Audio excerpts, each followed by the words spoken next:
But we're moving on to another incredible deal. It's our 4th cruise of the night, and it's with P&O. Now, this is on the Ventura. Let's have a little look. 14 nights, Mediterranean cruise, and different dates. Our lead date there, 21st of May. And again, another great price. Well, this is just, I mean, I'm going to say this is getting ridiculous. Isn't it? I had to actually, when I saw this, when this was sent through to me, I kind of rang up Planet Cruise. I said, what's going on? Are you winding me up? Is this a late April Fool's or something? Because P&O, amazing British company. They've been sailing for over 175 years. They've got a massive following around the UK. They're known for their celebrity sailings, people like Catherine Jenkins and David Essex sailing on board, and the Strictly cruises with people like Len Goodman. You've got a great, again, selection of different dining. You've got a lot of celebrity chefs which are involved with the product. People like Atul Culture, Ollie Smith, the wine critic, who has his own wonderful enigmatic system on board for the wine in the Glasshouse Wine Bar, where he's got his own wine, his recommendations, his own wine list. You've got Marco Pierre White and the White Room on board. This is a great new ship which was launched in 2008. Really good family-friendly ship. It was launched, of course, by Helen Mirren. You know, it gives you the idea of the class and sophistication you can expect. I love the Metropolis Lounge, which has got this panoramic video wall, where you have different cityscapes every night as you're drinking your cocktails. This is some of the amazing entertainment on board that you can see. Great British style, West End entertainment brought to you every night, along with great light entertainment, game shows and great bands and live music for you to enjoy. Lovely spacious staterooms. You know, for the kids, you get appearances from Noddy and Mr. Bump. You know, from the Mr. Men. Great, I've got those costumes. I did, yeah. Well, when I walked on board, they thought Big Ears had come. But it's, I mean, it's fantastic. And, you know, it's a really, and they do the scenic big ship tour as well, where, you know, you can go behind the scenes and see how things really run. It's great. I can't get over the cruise liner itself, the price, and then where you're going. You're sailing out of Venice. Yeah, you are, How and that's magical, of course. It's a real magical chance to do that. Lots to see, and we'll come back to Venice, of course, because you've got to stay there at the end. But you've got a relaxing day at sea before we hit Kotor. This is a gorgeous medieval city with World Heritage status. It's surrounded by mountains, and it's the world's most spectacular sailing, or one of them, one of probably my top 3. Southern Europe's longest and most dramatic fjord. Look at that. Be on deck at least 2 hours before you arrive. Moving on, a relaxing day at sea. Sorry, not relaxing day at sea. You go straight to Corfu, and this is awash with beautiful flowers. It's known as the Emerald Isle. Golden beaches, lush tropical, lush landscape, and lemon blossom perfuming the air. Then you get that relaxing day at sea, and then you hit Rome, the eternal city. You can stand in the Colosseum. You can imagine those gladiators and the crowd baying for blood, putting the thumb up or thumb down, depending on how well you've done. You can wander through the Forum, like Julius Caesar, imagining you're wearing that toga, and you know, imagining the debating and the power and the way that this area once dominated virtually the entire world.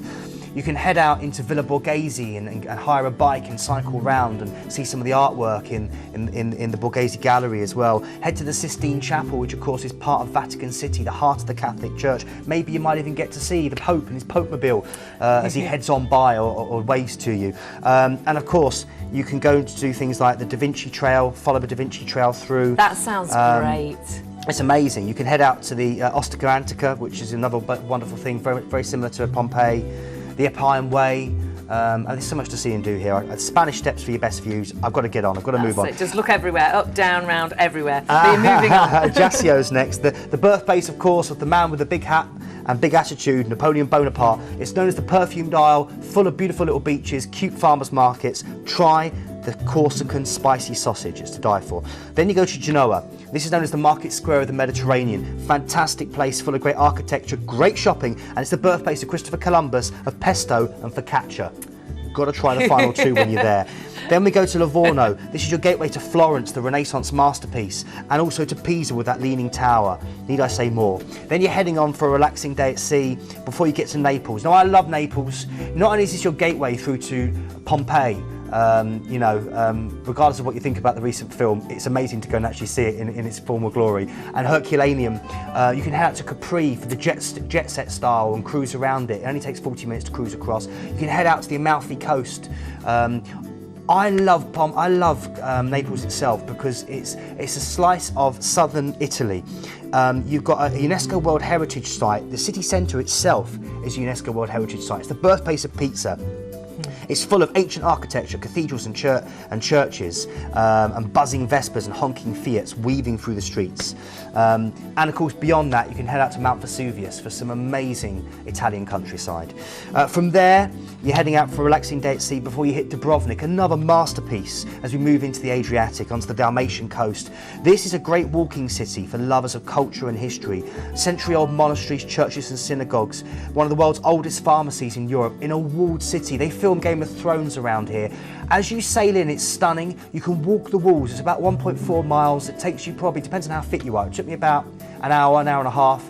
But you just want to stop and just look out at the views. Inside, it's a traffic-free zone. It's cobbled streets that are very much like the canals of Venice, full of little fountains and little churches. And Wonderful. just you can sit down at numerous restaurants and have some of the wonderful black squid ink risotto. That's what I recommend there. Or head out to Cavat. And it's there, of course, that was the honeymoon spot for Edward VIII and Wallis Simpson. Oh. And it's a great place, some lovely little beaches near there. I've got to move on. I've got to move on to the final port of call. Last but by no means least, we go back to Venice. We've got an overnight on board, and you can really enjoy then the 400 bridges, the 117 islands, the 150 canals. One of the world's most romantic cities. The place that kind of gave birth to a legend for Casanova. Go and enjoy St Mark's Basilica, the Doge's Palace, the gondolas, Murano, Burano, these beautiful islands with glass and lace. Go for a swim in the Lido. I did, I've said this to several people, and my landlord, that's where he ended up. And it's great if you want to go and get proper Italian food, which isn't too touristy. Head out to the Lido, that's where all the local Venetians go. Okay. It's the beach area.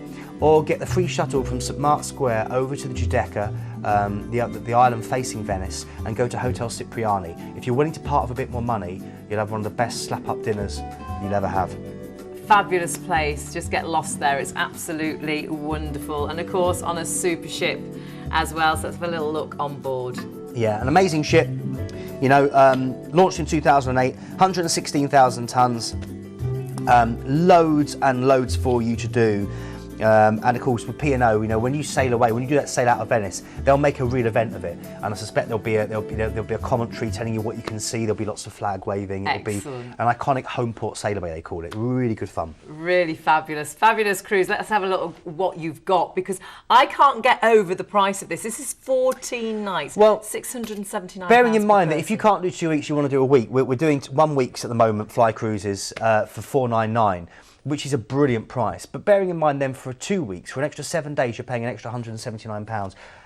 It's just mind-blowing. This is with all your transfers, all your food, all your entertainment.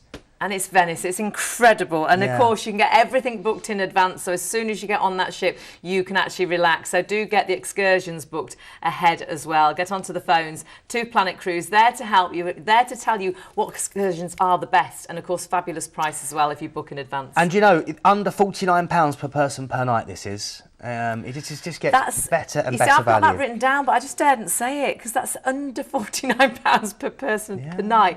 Is unbelievable, but it is completely true. We've got some amazing deals.